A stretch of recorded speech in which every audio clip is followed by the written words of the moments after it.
A balloon that you inflate with a straw and won't pop?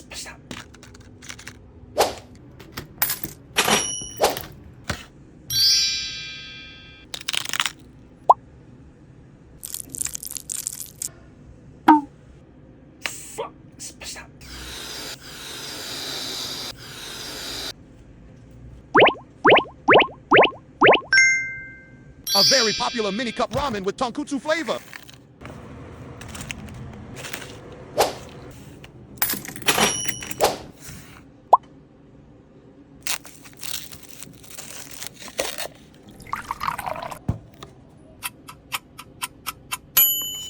Wow.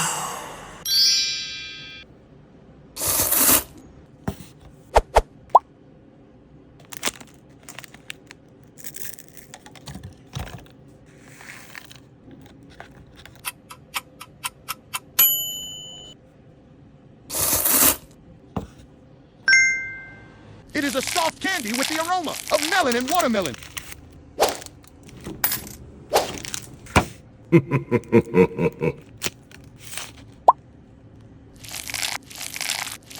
Wow.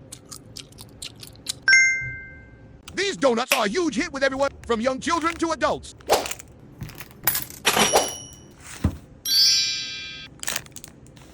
Wow.